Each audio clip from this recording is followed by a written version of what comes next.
a pasar ahora el tiempo de estudio de la palabra, a estudiar la palabra.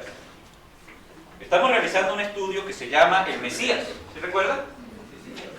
Bueno, en ese estudio llamado El Mesías, estamos analizando acerca de la cristología. Cristología es la rama del estudio bíblico que habla acerca de Jesucristo. La naturaleza de Jesucristo, la obra de Jesucristo, el rol de Jesucristo, etcétera, todo lo que es Jesucristo. Y venimos estudiando precisamente todo eso, defendiendo el concepto bíblico de la deidad de Cristo, que la Biblia exuda, la Biblia refleja por todas partes que Jesucristo es Dios. Y hemos hablado de la deidad de Cristo y hay muchas sectas, muchos grupos que intentan relegar a Cristo a algo inferior a Dios. Pero la Biblia da testimonio de que Jesucristo es Dios. Así que estuvimos estudiando eso, estuvimos hablando de la obra de Cristo, estuvimos hablando del rol de Cristo. Y hoy vamos a hablar de la palabra Mesías. Pero precisamente el estudio se llama El Mesías y pues tenemos que hablar precisamente de eso.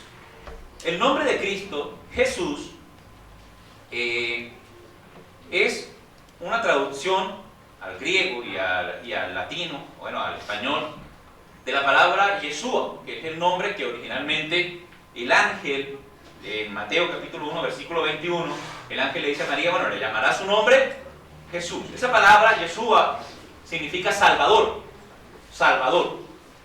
Entonces el nombre Jesús significa Salvador, de ahí viene, significa Salvador.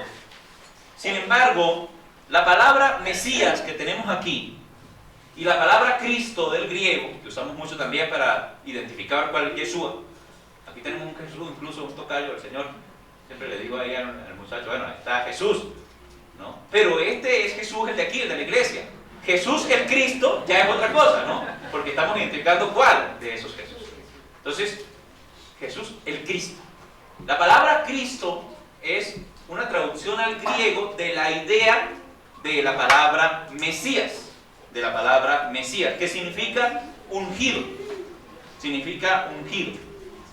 Para los griegos y para todo el mundo occidental, la idea de ungir, la idea de derramar aceite sobre algo, es totalmente ajena, es totalmente lejana a nosotros.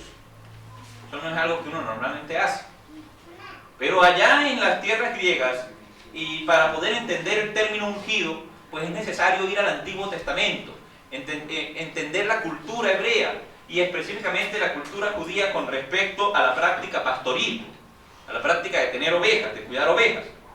Porque las ovejas, como todos los ganados y los que han trabajado con ganado saben, sufren de plagas. Hay animales que gustan de la sangre caliente de las ovejas y bueno, y eso es difícil controlar, los mosquitos, las garrapatas, las pulgas y en realidad pues todos esos animales que son propios de que llamamos plagas, son comunes en los rebaños de ovejas. Y en ese entonces pues no estaba Bayer vendiendo insecticidas, así que era difícil mantener las ovejas libres de todos estos animales. ¿Cuál es el problema? Bueno, que la oveja pues tiene poca flexibilidad para rascarse las orejas y sobre todo si tiene un rollo de lana así enorme, busque ahí una pulga en ese montón de lana, imagínese usted cómo es el negocio. Así que era difícil, sobre todo cuando estas garrapatas, esos animales, se venían caminando hacia las orejitas de la pobre oveja, se metían dentro de la oreja, la garrapata tiene una capacidad, ella es chiquitica, ella camina, y allá donde se agarra, se entierra un poquito, entierra la cabeza, y comienza, se vuelve una bola así enorme, ¿no? Un tapón. Entonces, imagínense, eso se metió allá en el oído y comienza a hincharse esa garrapata. Eso era una cosa terrible, la oveja se podía coger contra las peñas a toda velocidad y ¡prum!, estamparse contra las peñas del dolor que sentía para intentar quitarse lo que le estaba generando ese dolor. Y muchas se mataban por eso.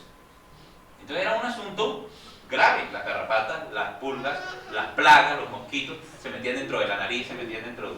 Ya usted se imaginará cuán terrible será eso. Si uno un mosquito en la noche, echándole las penurias de la vida de él, empieza ahí, ay, yo te voy a contar, y comienza a contarle uno un cuento, y lo pone uno mal, ¿verdad? Pobre mosquito, ¿sí? Entonces, imagínese usted ya que el mosquito se le mete dentro de la oreja y le pique. Bueno, así es la vida de la pobre oveja, y necesita que el pastor haga algo, ¿no? El pastor tiene que hacer algo, ve a la oveja desesperada, bueno, hay que hacer algo por esta oveja. Y lo mejor que podía hacer era protegerle, mostrarle el cariño y la protección máxima, era conseguir un aceite con especias, con un olor fuerte, y ungir. Ahí viene el término ungir. Coger a esa oveja y bañarla en aceite y dejar que el aceite se metiera por entre las orejas y todo, que quedara bien aceitadito el animal. Y la garrapata no podía caminar por ahí. No, ahí no podía montarse la pulga, ahí no podía montarse la garrapata. Y la oveja podía ir oronda por el camino, sabiendo que la protección de su pastor la había librado de esa carga y de ese montón de plagas. Y de ahí viene la idea de ungir y el significado de ungir, porque una oveja ungida era una oveja que había recibido un tratamiento especial, que había sido separada de la manada, y el cuidado y la protección del pastor estaban sobre ella. Y con el tiempo, allá en las tierras bíblicas, las personas separadas por Dios, con un propósito especial, comenzaron a ser ungidas como señal del comienzo de ese servicio especial o del comienzo de ese rol especial que esa persona tenía. Esos eran los ungidos. ¿A quiénes ungían? Bueno, se ungían a los profetas. Tenemos, por ejemplo, a Elías, Dios le dice, vaya y unja a Eliseo como reemplazo suyo. Entonces, se ungían los profetas. Se ungían los sacerdotes. Hay una ley en la Torá, que cuando el sacerdote iba a comenzar su ministerio, se preparaba un aceite especial y con él se ungía. Y ahí tenemos un salmo, es como el buen aceite que desciende sobre la barba de Aarón y baja hasta el borde de sus vestiduras, porque Aarón era pues ese primer sumo sacerdote que hubo, y era la idea de ahí se establecía el comienzo de un ministerio sacerdotal. Por eso era algo bueno que él habla ahí. Uno lee el salmo y dice, ¿eso qué tiene de bueno un chorro de aceite sobre la barba de Aarón? Bueno, tenía un significado cuando entendemos el rol de Aarón como sumo sacerdote. Era el establecimiento de ese comienzo, de ese servicio. Y se ungían también los reyes. Eran los tres tipos de personas que se ungían en el Antiguo Testamento: profetas, sacerdotes y reyes. Y eran ungidos como señal de ese favor y del propósito de Dios sobre ellos. Entonces aquí aparece una pregunta que cualquiera se puede hacer. ¿Por qué Jesús es el Mesías? ¿Por qué a Jesús le dicen el Mesías de Dios? Porque no hay un evento relatado en la Biblia, en los Evangelios, donde a Jesús le echen un montón de aceite encima, a excepción de cuando le ungieron los pies, que era preparación pero para su muerte, dice él. No era algo muy diferente. Entonces, ¿por qué a Jesús se le llamaba el Mesías de Dios? ¿Cuándo fue que lo ungieron? ¿Quién lo ungió? ¿Por qué lo ungieron? ¿Y para qué lo ungieron? Vamos a intentar empezar a resolver esto. Vamos a comenzar hoy. Y como siempre, con estas clases vamos a terminar por allá en otra. ¿Listo? Pero vamos a hablar de la unción de Cristo y qué significa esto. ¿Quién lo ungió? ¿Con qué fue ungido? Vamos a abrir la Biblia en el Salmo 45, versículos 6 y 7.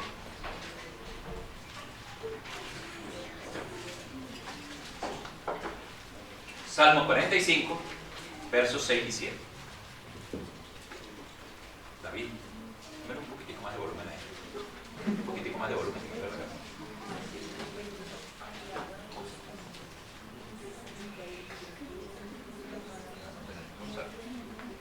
Estamos ahí, ¿verdad? Salmo 45, versos 6 y 7.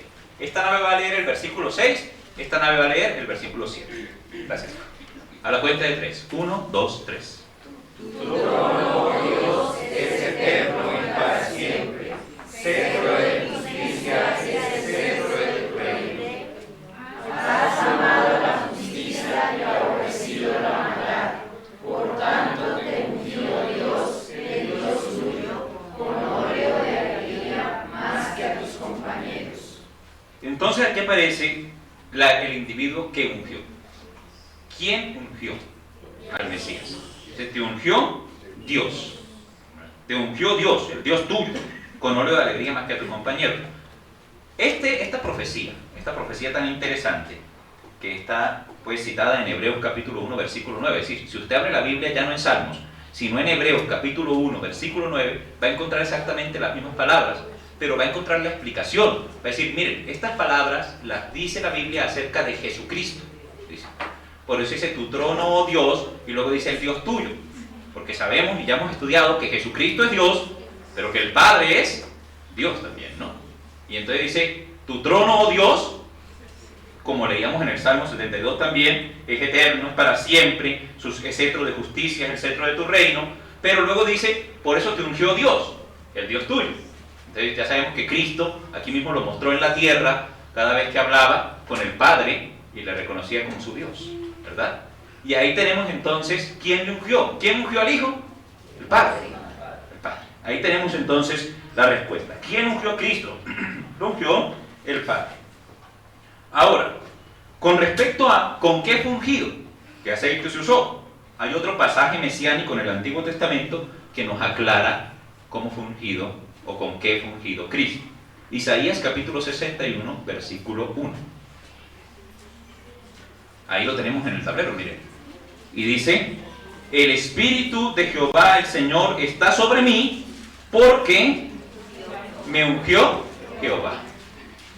Me ha enviado a predicar buenas nuevas a los abatidos, a vendar a los quebrantados de corazón, a publicar libertad a los cautivos y a los presos apertura de la cárcel. Entonces, ¿quién lo ungió? Lo ungió Dios. ¿Con qué lo ungió? Con el Espíritu Santo. Gracias, hijo. Protección de agua que tengo acá. Chévere. Bueno, entonces tenemos quién lo ungió y tenemos también con qué fue ungido.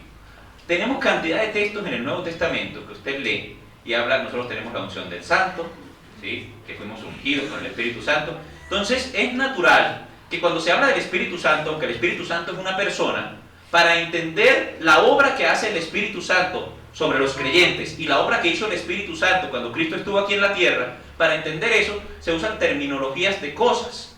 Por eso hablamos, por ejemplo, de ser bautizados o de ser sellados con el Espíritu, ¿sí? O ser bautizados por el Espíritu. O tenemos la idea del Espíritu Santo descendió sobre el Señor como paloma. Cosas así que nos hablan y nos rehablan del Espíritu Santo como un viento. Por ejemplo, el Señor Jesucristo dice, el viento viene donde quiere, va donde quiere. Así es todo el que es nacido del Espíritu Santo, ¿sí? O ser revestidos con el Espíritu Santo. Entonces está hablando del Espíritu Santo como si fuera un vestido. O de ser ungidos con el Espíritu Santo. Entonces habla del Espíritu Santo como si fuera el aceite de una unción. Y así va tomando la Biblia para explicarnos un poco lo espiritual, porque lo espiritual es difícil de entender. Usan cosas muy humanas, muy propias, muy conocidas por los seres humanos, y por eso el Espíritu Santo en la Biblia es descrito de maneras poco humanas, digámoslo así. Habladas como de aceite, de viento, de agua, de vestido, de sello. Todas esas figuras del Espíritu Santo no están describiendo que el Espíritu Santo sea una cosa. Están diciendo que la forma en que el Espíritu Santo actúa es similar a esas cosas que tenemos aquí. Y así como el agua limpia, ¿sí?, lava y bautiza, así lo hace también el Espíritu Santo. Que así como el viento va donde quiere y nadie lo domina, así es el Espíritu Santo. Y así como el aceite de la unción era derramado sobre las personas para darles un rol especial, así también lo hizo el Espíritu Santo sobre nosotros. Y en este caso particular sobre Jesucristo, que es el Mesías. ¿Por qué sabemos que el texto de Isaías está hablando de Jesucristo? Porque en la sinagoga de Nazaret entró Jesucristo a leer. Y el texto que leyó fue ese texto de Isaías 61. Y luego que terminó de leer, cerró el libro y les dijo, esta profecía se ha cumplido hoy delante de ustedes. Así. Casi lo matan por eso, pero así lo dijo. Entonces esa la realidad. Por eso sabemos que el texto de Isaías está refiriéndose a Cristo. ¿Quién fue ungido entonces con el Espíritu Santo? Cristo. Entonces ya sabemos quién lo ungió y ya sabemos con qué lo ungió. Solo nos quedaría averiguar cuándo fue ungido el Señor, porque ya tenemos esos datos. Ahora, con respecto al cuándo es más difícil identificar el asunto. Sin embargo, en Mateo capítulo 3, versículos 16 y 17 está la descripción de una historia que es muy conocida, que es cuando el Señor Jesucristo fue bautizado. Así que una vez que sale de las aguas, el Espíritu Santo vino sobre él en forma corporal como paloma, y se escuchó una voz del cielo que dijo, este es mi hijo amado, en el que tengo complacencia. Podemos decir, bueno, ya sabemos que el acto es tomar el aceite y derramarlo sobre la persona que va a ser ungida. y entonces el Espíritu Santo vino sobre Cristo. Y es el único dato que podemos decir, probablemente ese es el momento de la unción. Sin embargo, de ahí en adelante, en el ministerio de Cristo, Cristo siempre fue el ungido, pero no por un profeta X o por un X, no, ungido de Jehová, ungido por Dios. Y los datos que tenemos en la Biblia es que fue Dios Padre el que lo ungió, que fue ungido con el Espíritu Santo como aceite, y que probablemente, entendemos, en el momento de su bautismo fue ese momento en el que el Espíritu Santo vino sobre él. De ahí en adelante escuchamos siempre el Espíritu lo llevó al desierto, el Espíritu de Dios, y él siempre dijo que las cosas que hacía, las hacía a través del Espíritu. Tanto que cuando dijeron que él había sacado un demonio, pero por el poder de Belcebú, él les dijo, no, cualquier blasfemia le será perdonada a los hombres, pero el que blasfeme contra el Espíritu Santo no le será perdonado ni en este siglo ni en el venidero. Entonces la obra que Cristo había hecho en ese momento lo había hecho a través del Espíritu Santo. ¿Entendemos más o menos el concepto de la unción? Sí. ¿Y entendemos por qué Cristo es el Mesías, el ungido? No, quedaron a media, ¿verdad? Bueno, vamos a seguir estudiando entonces. Vimos que Dios ungió a Cristo. Vimos que fue ungido con el Espíritu Santo. Y vimos que esa unción probablemente haya sucedido en el día del bautismo del Señor, pero, vuelvo a decirlo, es una probabilidad, es lo que yo analizo. Sin embargo, la pregunta es, bueno, dijimos antes que las personas que eran ungidas eran tres tipos. ¿Quiénes? Profetas, sí, sacerdotes y reyes. La pregunta es, ¿para qué ungieron a Cristo? ¿Para ser profeta? ¿Para ser sacerdote? ¿O para ser rey? Entonces, para hacer las tres. Hoy vamos a estudiar la primera de ellas. Vamos a estudiar Cristo ungido para ser rey. Cristo ungido para ser rey. Primero, Cristo fue ungido para ser rey de un reino prometido. Por eso leímos el Salmo 72 al comienzo. De un reino que fue prometido. Ahora vamos a abrir Isaías capítulo 9.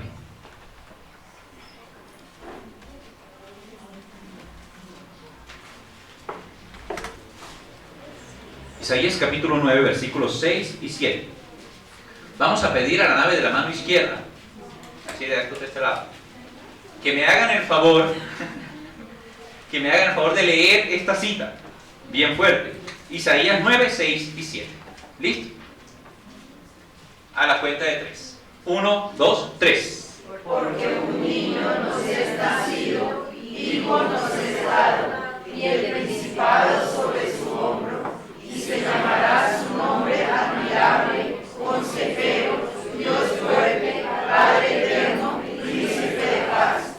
Lo dilatado de su imperio y la paz no tendrá límite sobre el trono de David y sobre su reino, disponiéndolo y confirmándolo en juicio y en justicia desde ahora y para siempre. El celo de Jehová de los ejércitos hará esto. Muy bien. Muchas profecías sobre el reinado justo del Mesías hay en el Antiguo Testamento. Y esta en especial nos habla de que será un imperio sin límite. Nos habla del carácter también. Nos dice que será un reino justo, un reino eterno. Nos dice que el rey de ese reino es el Dios fuerte, ¿verdad? Se llamará su nombre Dios fuerte. Jesucristo es Dios y no cualquier Dios. Un Dios fuerte. Un Dios fuerte. Padre eterno, incluso que dice allí. Y dice príncipe de paz. Y es un reino, y por lo tanto, si hay un reino, hay un rey, hermanos. Si hay un reino, hay un rey. Y eso es lo interesante. Un niño que es nacido y que el principado está sobre su hombro, que va a reinar, que es indefectiblemente una realidad que Cristo ha de reinar. Hermanos, hay algo que aclarar acerca del reinado de Cristo. El reinado de Cristo no es el hecho de que Cristo esté sentado a la diestra del Padre. No se refiere a eso específicamente.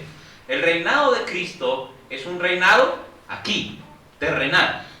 Es un reinado terrenal. Por lo tanto, hay un espacio dispensacional, o sea, un espacio de tiempo determinado en el que las profecías acerca del reinado terrenal del Mesías tienen que cumplirse. Entonces, nosotros entendemos por la misma Escritura que ese es el periodo que llamamos el reino milenial.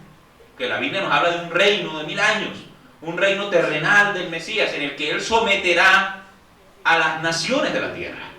Entonces habrá una Colombia, habrá un Egipto, habrá un reino de la tierra, Saba, etc. Y todos estos reinos tendrán que someterse, no muy voluntariamente, pero tendrán que someterse ante el rey que desciende como la lluvia que cae. Está diciendo, entonces este rey vendrá a dominar. Hermanos, no crean que todo este asunto de los extraterrestres que le están a usted lavando el cerebro ahorita es puro... Es porque sí, porque nada más hay que montar algo en el noticiero y rellenar, ¿no, hermanos? Todo tiene un propósito de adoctrinamiento. Y cuando usted le meten en la cabeza que hay cosas afuera de este mundo y que en cualquier momento pueden entrar esas cosas a este mundo y que si son malas hay que combatirlas con todo lo que tengamos, eso tiene un propósito. Que a usted no se le haga raro que cuando sobre Israel aparezca la ciudad celestial, los ejércitos de la tierra manden todas sus fuerzas militares a destruirlo. Y usted dirá, eso es lo que había que hacer, porque como algunos llevamos 30, otros llevan 40, 50 años viendo televisión y mirando películas donde hay que pelear contra todo lo que venga de afuera. Entonces cuando venga lo único que hay afuera, que no son aliens, sino ángeles, y el Señor Jesucristo que vuelve, la gente se va a levantar contra él.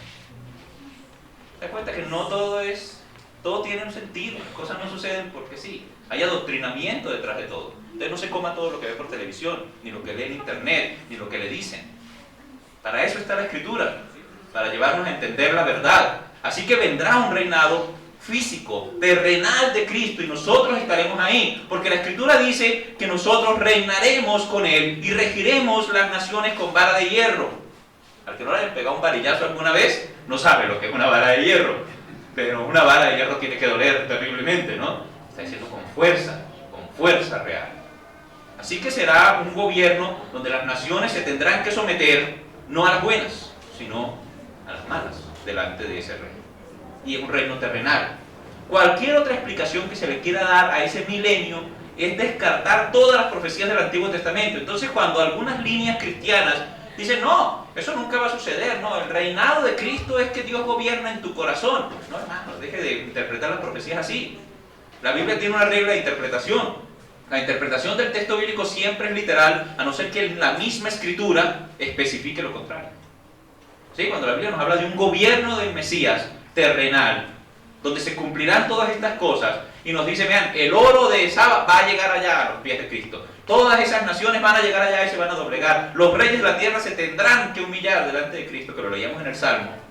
No está hablando de una figura literal, está hablando de una cosa literal, de un asunto real. Un reino prometido. ¿Cómo es ese rey? ¿Cómo es ese rey? Isaías 52, 13 al 15. Lo va a leer la nave de mi mano derecha. Isaías 52, versículos 13 al 15.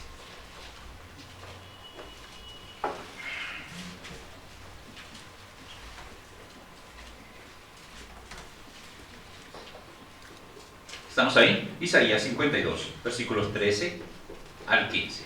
A la cuenta de 3, nave de mi mano derecha. 1, 2, 3.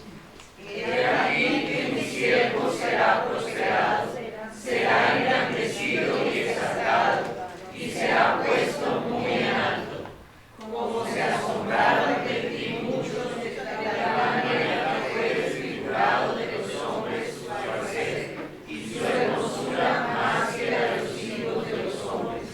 Así se asombrará él a muchas naciones, y los reyes cerrarán ante él la boca, porque verán lo que nunca les fue contado, y entenderán lo que jamás habían oído.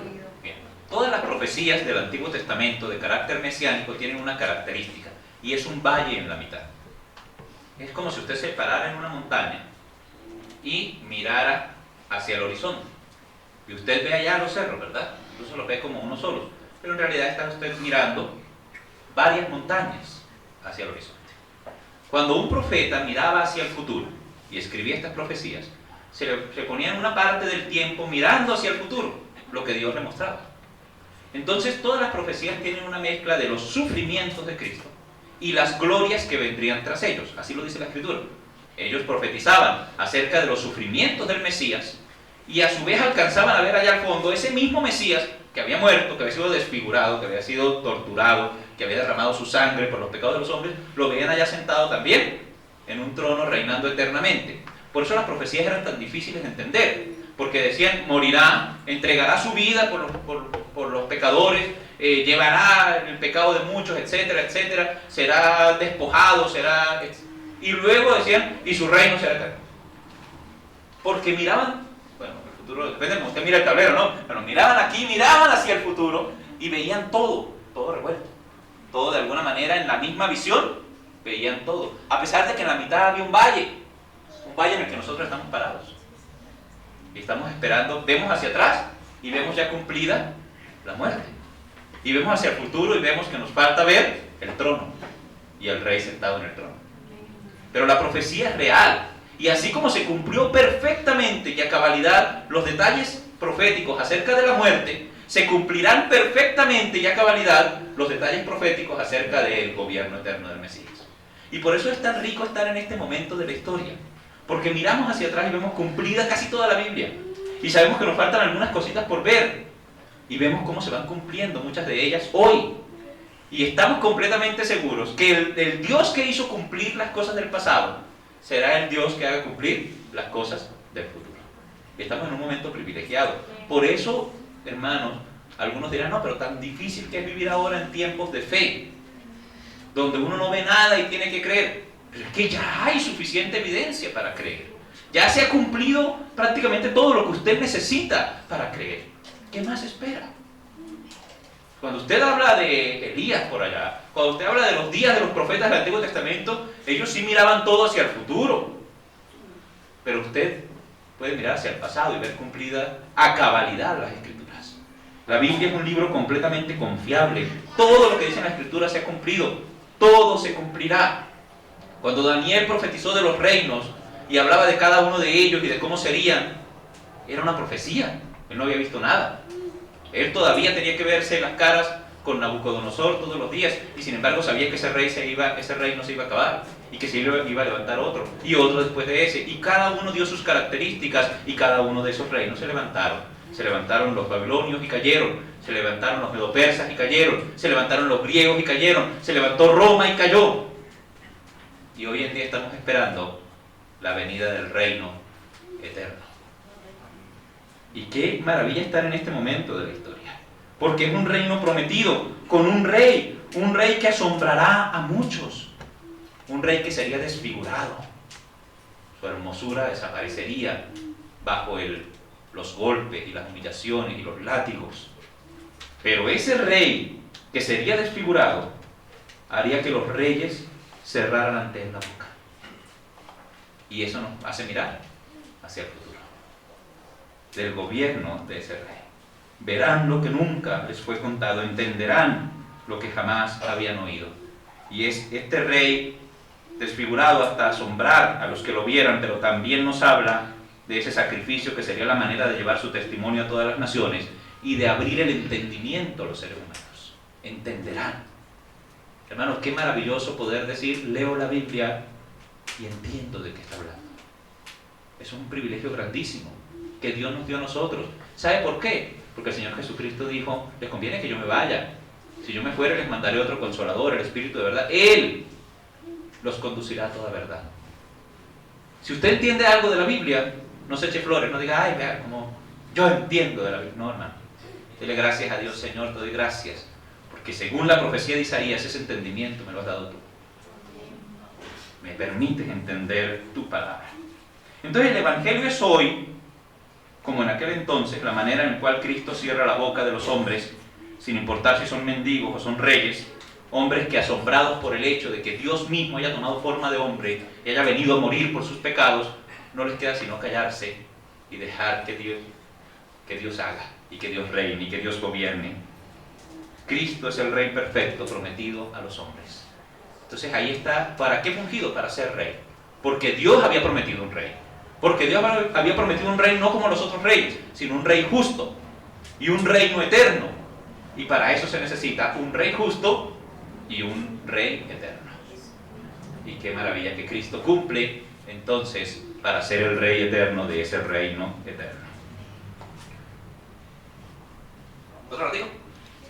Bueno, seguimos entonces. No solamente era un reino prometido, sino que es un reino celestial. Un reino de carácter celestial.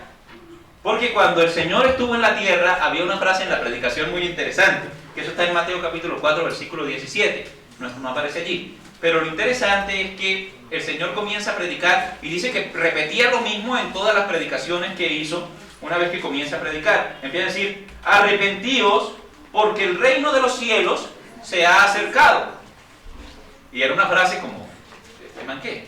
Arrepentíos porque el reino de los cielos se ha acercado. El reino de los cielos estaba cerca porque el rey había venido.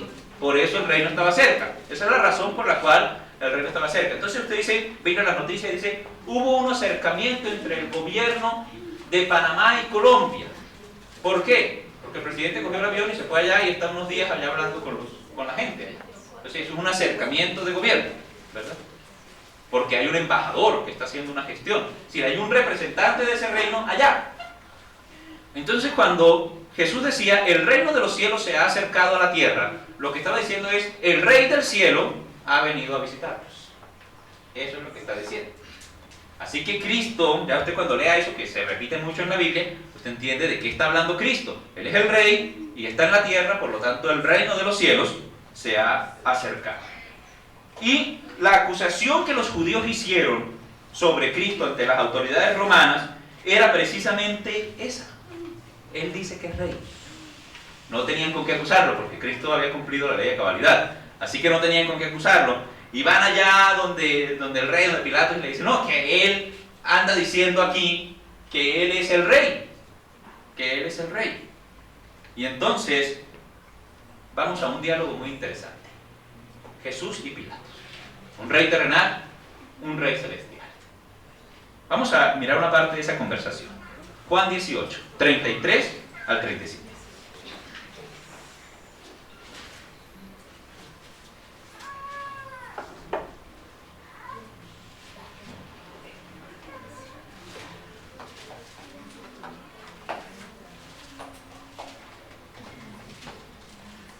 Lo interesante es que estos hombres que llevaron a Jesús, o sea, los principales del sacerdocio judío,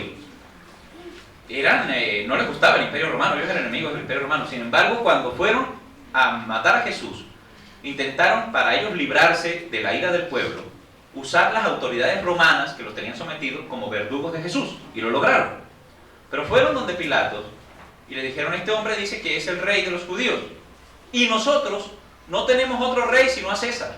Salieron seguidores de César después de que no pertenecían ni siquiera a ese imperio y que eran esclavizados. Y lo interesante es que así es la gente. Cuando uno habla de que Jesucristo es el rey y que los seres humanos deberían someterse a él, hay gente que dice, no, yo no tengo otro rey sino aquí lo que usted tenga en este mundo, lo que lo tenga esclavizado en este mundo.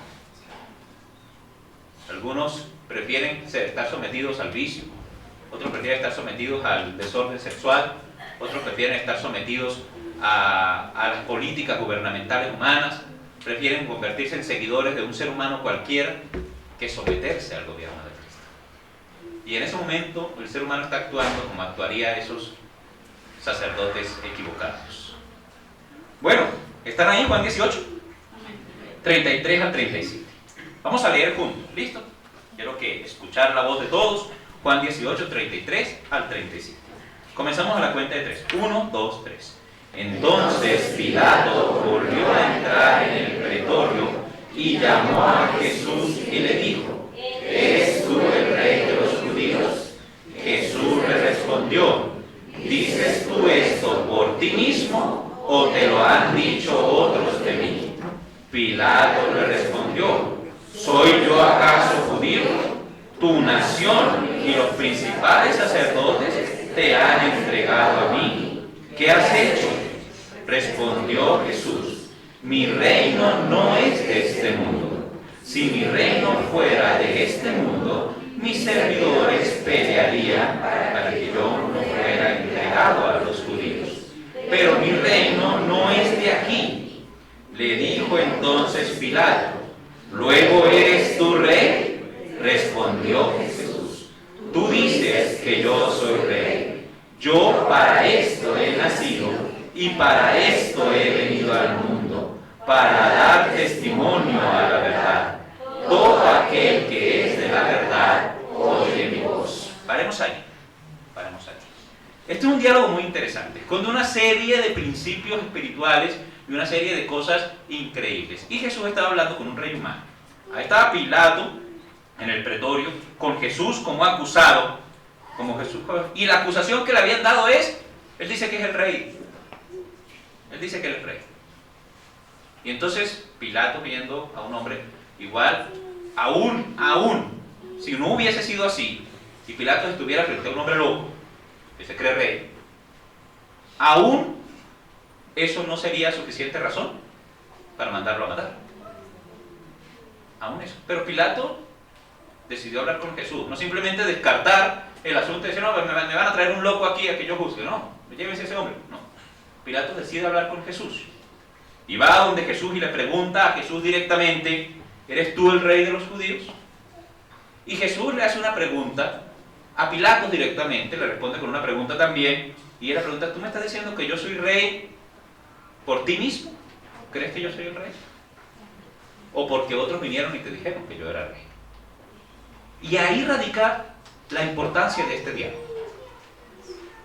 ¿Quién dice Pilato específicamente? No quien dice allá los que lo acusan, no quien dice el pueblo, que fue al final el que terminó decidiendo todo, sino quien decía Pilato que era Jesús. Entonces Jesús está confrontando a Pilato y le está diciendo, bueno, Pilato, ya el asunto no es qué dicen de mí, el asunto es tú qué dices de mí, que soy yo. Y este es un asunto que toca a la vida de cada ser humano, al corazón de cada ser humano. ¿Qué importa lo que dicen los demás? ¿Qué importa qué dice el mundo de Jesús? ¿Qué importa qué dicen los documentales en Discovery Channel? ¿Qué dicen los críticos? ¿Qué dicen los religiosos, los teólogos de la nueva ola? ¿Qué importa qué dicen los demás? ¿Quién es Jesús para mí? ¿Es o no es mi rey? ¿Es o no es el que me gobierna? ¿Es o no es el rey que yo espero en este mundo? Y de eso se trata esta pregunta. Este diálogo por eso es tan interesante, por eso es tan importante. Y Pilato descarta la pregunta, diciendo que yo no soy judío. Yo no soy judío, entonces eso qué iba a importar. Si yo digo que vos sos el rey, eso qué importa, si yo no soy judío. Y a mí me dijeron que vos eras el rey de los judíos. Él se zafa por ese lado de la pregunta. ¿Importa acaso lo que yo diga? ¿Importa acaso mi opinión? Entonces, Jesús le empieza a describir algo de la naturaleza de él como rey. Mi reino no es de este mundo. Y si fuera de este mundo, téngase, porque vendrían a pelear contra ustedes, los de mi reino. Pero no son de este mundo. Mi reino no es de aquí. Entonces, viendo la descripción, Pilatos, ahí hay implícito una verdad. Si él dice mi reino no es de este mundo, está diciendo sí soy rey. Sí soy rey. Entonces vuelve y le hace la pregunta, ¿eres tú rey? Luego, ¿eres tú rey? Y entonces Jesús le dice, tú dices que yo soy rey y yo para esto he nacido. Es decir, el diálogo que estamos teniendo aquí, definiendo si yo soy rey, es porque yo nací para este momento. Y hay que entender que la venida de ese rey a la tierra no fue un paseo, no fue para abonar millas al avión. No es un asunto de como hoy en día los reyes se visitan unos a otros y hacen las visitas y pasean. No es eso. No es un safari, tiene un propósito. Este viaje del rey a esta tierra tiene un propósito. Cristo vino a esta tierra a morir. Era algo inevitable, porque no se trataba de si había cómo defenderse o no. Ya quedó claro, si mi rey no fuera de este mundo, vendrían a luchar contra ustedes para que yo no fuese entregado. Pero es que para esto he nacido. Para esto he nacido, contesta el Señor. Para dar testimonio a la verdad. Ayer estábamos haciendo el devocional en la casa y estábamos estudiando Timoteo, 1 Timoteo capítulo 5. Y allí en 1 Timoteo capítulo 5 dice que Jesucristo dio testimonio de la buena profesión de fe delante de Poncio Pilato. La mujer no me mira porque yo le hice la pregunta ayer, allá está. Yo le pregunté, ¿cuándo dio testimonio Jesús ante Poncio Pilato de la buena profesión de fe? ¿Pudo Pilato entender de alguna manera que debía creer en ese rey? Y la pregunta es, ¿hay un testimonio de que Jesucristo es rey aquí? Sí, porque él le dice, mi reino no es de este mundo. Mi reino no es de este mundo. Y le aclara y le dice, la razón por la que yo estoy aquí como acusado no es que yo no sea rey, es que para esto he nacido. En otras palabras, yo estoy aquí porque quiero. Estoy aquí para morir. Y todo aquel que es de la verdad oye mi voz. Tense en cuenta la pregunta que sigue en ese diálogo de Juan 18, o sea, viene siendo el versículo 38. Y dice que Pilatos contestó, ¿qué? ¿Qué es la verdad? ¿Qué es la verdad? Pilato preguntó, ¿qué es la verdad? ¿El hombre delante de él era un loco, un peligro para el imperio romano, o verdaderamente era el rey de un reino fuera de este mundo? Y así como Pilato tenía que responderse a sí mismo cuál era la verdad, el mismo problema, la misma situación la tiene toda mujer, todo hombre, todo niño sobre esta tierra. Toda persona tiene que mirar a Cristo y decidir qué es la verdad acerca de este Cristo. ¿Qué es la verdad acerca de este hombre? ¿Por qué terminó en una cruz? ¿Es verdad su resurrección? ¿Es verdad que me amó? ¿Es verdad que su sangre lavó mis pecados? ¿Es verdad que volverá por mí? Esa es mi verdad. Realmente esa es la verdad que quiero seguir. ¿Voy a comprometer mi vida a esa verdad? ¿O la voy a dejar pasar? Y al principio del culto hablábamos de la importancia de que el Evangelio no llegue y siga de largo. Que es el problema de esta sociedad. Que el testimonio acerca de Cristo, así como le llegó a Pilato, también le llega a los seres humanos. Y la gente prefiere dejarlo pasar. Pero si es la verdad, ¿cómo va a dejar usted pasar esa oportunidad de vida eterna y de salvación en Cristo Jesús? Decidir si aceptamos la identidad de Cristo como Rey. En Juan 19, versículos 14 y 15, era la preparación de la Pascua, y como a la hora sexta, dijo a los judíos, Pilato, he aquí vuestro rey. Mire la forma. Pilatos toma una decisión, nunca la dice, la Biblia no la especifica, pero deja claro con los eventos siguientes que Pilato ya había tomado una decisión acerca del hombre con el que había hablado. Y Pilato no presenta a Jesús y dice, hay aquí un hombre que dice que es el rey de ustedes. He aquí un hombre loco. He aquí un peligro para el imperio romano. Nada de eso. Pilato se acerca al pueblo, los mira a todos, señala a Jesús y le dice, he aquí vuestro rey. Claramente le identificó. He aquí vuestro rey. Y ellos gritaron, fuera, fuera, crucifícame. Y Pilatos vuelve y le dice, a vuestro rey he de crucificar. Y los principales sacerdotes, no tenemos otro rey sino César. Tan nacionalistas, ¿no? Pilato comenzó a identificar a Jesús como el rey de los judíos, y fueron los judíos mismos los que rechazaron como su rey. ¿Por qué? Porque eso tenía que cumplirse. Juan capítulo 1, versículo 11. A lo suyo vino, y los suyos no le recibieron.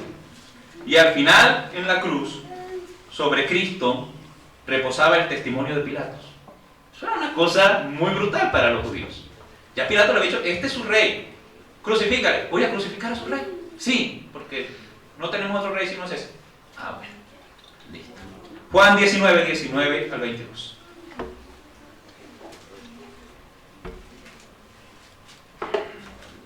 Juan 19, 19 al 22. Vamos a leer. Vamos a prestar atención a lo que pasa aquí. Juan 19, 19 al 22. ¿Listos? Juntos. 1, 2, 3. Escribió también Pilato un título que puso sobre la cruz, el cual decía, Jesús Nazareno, Rey de los judíos. Y muchos de los judíos leyeron este título, porque el lugar donde Jesús fue crucificado estaba cerca de la ciudad. Y el título estaba escrito en hebreo, en griego y en latín. Dijeron a Pilato los principales sacerdotes de los judíos, no escribas rey de los judíos, sino que él dijo, soy rey de los judíos. Respondió Pilato, lo que he escrito, he escrito. En otras palabras, yo puse lo que quería. No cometí ningún error con lo que puse ahí. Eso es lo que está diciendo Pilatos. Lo que es escrito, es escrito. En otras palabras, es lo que yo quería poner. O sea, que Pilato pudo haber sido salvado, ¿sabes? No sé. No necesariamente por... No sé, pero que él creía que Jesús era el rey de los judíos, sí. Está clarito. Y les restregó en la cara a todos los judíos que ese era su rey y que ellos lo habían matado. Ahora se en cuenta que Pilato, aunque no pudo ir en contra de, pues primero de lo que Dios tenía preparado para él, ¿no? Que él fuera el verdugo de Jesús, pero además de eso, del pueblo judío, de su situación política, de que tener que quedar bien con todo ese pueblo y toda la presión que sobre los políticos hay, que todos los políticos tienen que quedar bien con todo el mundo, ¿no? Pero Pilatos hace algo delante de ese pueblo. Es que Pilatos pide un lebrillo, mete sus manos y se lava las manos. Y da otro testimonio acerca de Jesús. Y es el testimonio de que Jesús era justo. Limpio soy yo, mis manos están limpias de la sangre de un hombre justo. Dice. Así que hay dos testimonios que da Pilato. Así, sin especificar si es algo o no, porque me la pones muy difícil para yo saber. Pero lo que sí es cierto que la Biblia dice es que, uno, para Pilatos Jesús era el rey, el genuino rey de los judíos. Ahí se lo puso. Y segundo, para Pilatos Jesús era un hombre justo que no merecía la cruz.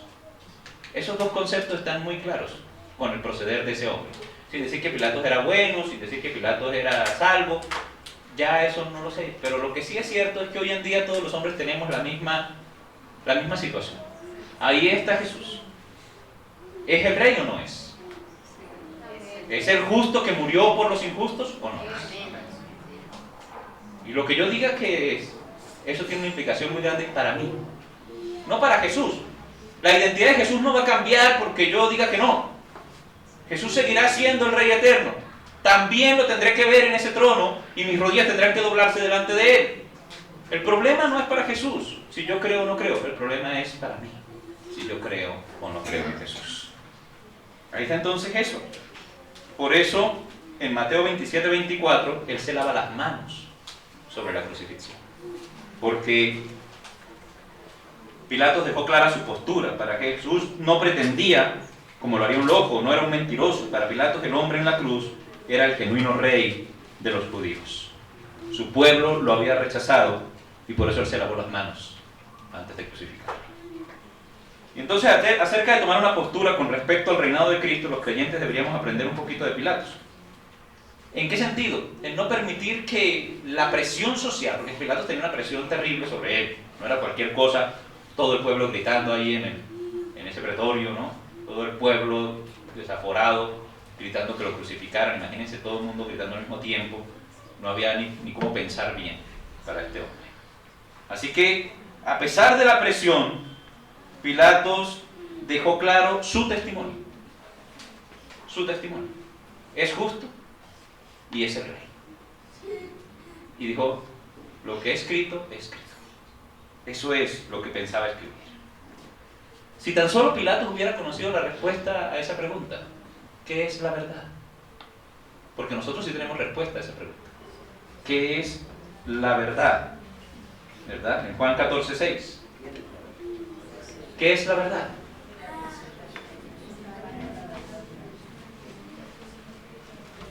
Yo soy el camino, la verdad y la vida. Y nadie va al Padre sino por mí. Cristo es la verdad. ¿Y qué pasaría con la verdad? Dice, conoceréis la verdad y la verdad os hará libres. El testimonio estaba dado. Y en ese sentido, según lo que Timoteo dice, el testimonio le quedó claro a Pilatos. Ya si Pilatos de ahí en adelante y su fe y eso, no sabría decirte. El testimonio histórico es que no hubo una entrega al cristianismo por parte de Pilatos. No hay ese testimonio en la historia, y en la Biblia tampoco. Pero solo Dios sabe. Ahora, para los hombres que viven hoy, todavía está a tiempo de hacer lo que dice la Biblia, de cerrar la boca ante el desfigurado Mesías, de dejar de buscar argumentos contra ese Mesías, y de ser asombrados por la verdad de Jesucristo, el Rey de un reino celestial que vino para reconciliarnos con Dios mediante la muerte en la cruz y para hacernos parte de su reino. Ahí vamos a dejarlo y continuamos la otra clase. ¿Listo? Muy bien. Oremos. Soberano Señor y Padre Celestial, gracias por ese Rey, Señor. Gracias por ese Mesías prometido, el Rey de un reino justo, eterno, perfecto. El Rey de un reino que no es de este mundo, de un reino celestial. Y Padre, qué maravilla ver el testimonio dado por Jesús. Y qué maravilla ver el testimonio dado por Pilatos, que nos demuestra, Señor, que un hombre de verdad tiene que tener la capacidad de dar un testimonio firme, de no dejarse mover por los que lo rodean, por los que lo presionan, y poder decir, ese Cristo es el Rey. Es el Rey suyo, es el Rey mío, aunque usted no quiera someterse a Él, aunque quiera matarlo, aunque quiera desaparecerlo, seguirá siendo el único Rey. Y aunque la sociedad entera quiera destruir a Cristo, quiera apartarlo del camino, danos el valor para nosotros decir, Él es el Rey, el único y verdadero, y Él reinará por encima de todos. Gracias, Padre, por tu promesa y gracias por mis hermanos y su paciencia para estudiar conmigo en esta mañana. Bendito sea tu nombre. Amén.